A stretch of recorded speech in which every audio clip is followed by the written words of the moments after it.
You were a common volunteer at Garden View. You were close with all the tunes, especially Razzle and Dazzle. One day, you went into Garden View, like usual, but you saw that Shrimpo was bullying Razzle and Dazzle.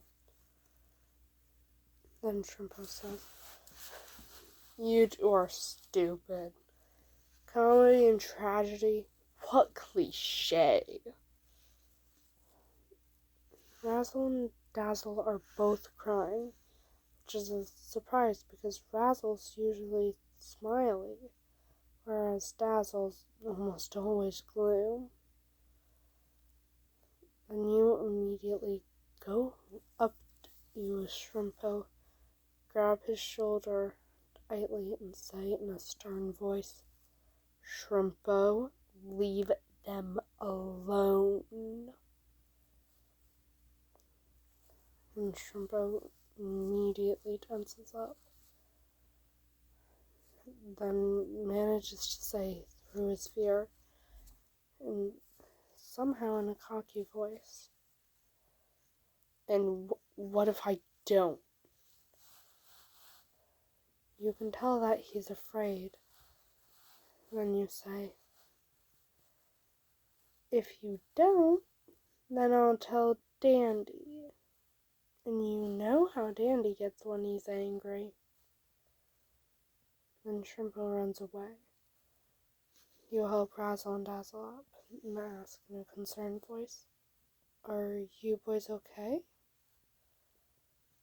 Then Razzle says in a slightly more cheerful tone, "Yeah, thanks." And Dazzle says, "Yeah, thank you." And you say casually, "No problem, guys. Just glad to see that you're both okay. Next time something like that happens, do not hesitate to tell me, okay?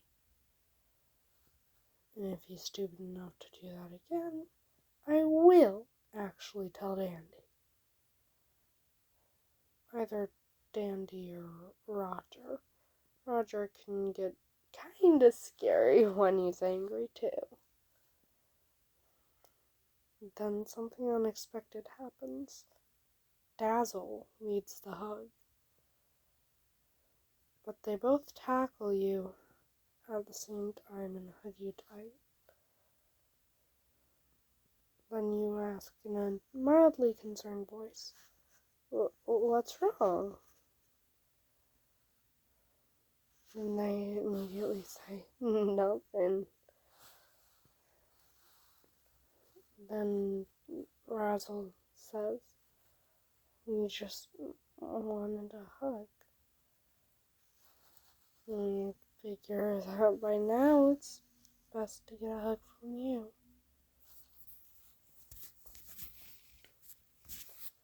A few weeks later, and you had found Razzle and Dazzle's diary.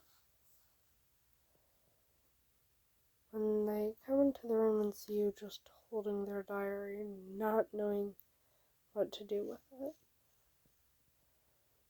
Dazzle nervously says, "You can look through it if you want."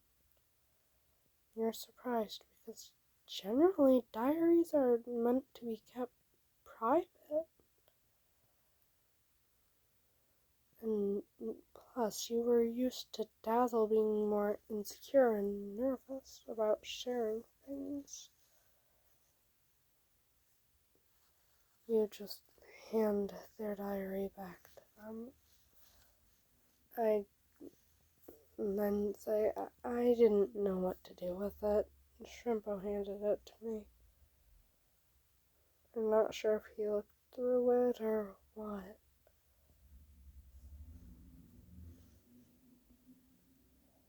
They're both surprised that you returned it to them without looking through it at all. Then Razzle quietly says, the only thing of your interest in there would be the fact that we love you. And you're surprised because you never knew they felt like that about you. So you only say, I love you boys too. I'm just kind of surprised that you both feel the same. After a couple of weeks of you guys dating, since you're approximately 16, your school goes on a field trip to Garden View. When you and your classmates, along with a couple of teachers, get into Garden View, you see Shrimpo bullying Razzle and Dazzle, so you raise your hand and ask, Sir, may I go intervene? The teacher's confused but says, just don't get hurt. Then you happily say, alright, thank you, sir. You immediately go over to Shrimpo, Razzle, and Dazzle, and you grab Shrimpo's shoulder once more and say, in a clearly angry voice, Shrimpo, we talked about this. Do I need to inform Dandicus? And that absolutely freaked out both Shrimpo, Razzle, and Dazzle, because they knew you only called Dandy Dandicus when you were extremely angry. So Shrimpo immediately backs off and goes away. You help up Razzle and Dazzle and just hug them and quietly say, boys, I thought you said that we weren't gonna about this. Then Dazzle quietly says, we didn't want to disturb you while at school. Then you say in a cautious but clearly a little happy tone, look, I appreciate you boys trying not to distract me from school, but I told you yesterday that we were coming on a field trip here. One of the many upsides to this place being educational. And Razzle kisses you shortly after Dazzle does, which completely confuses your classmates and teachers. But after a bit of explaining, they know that you're dating them.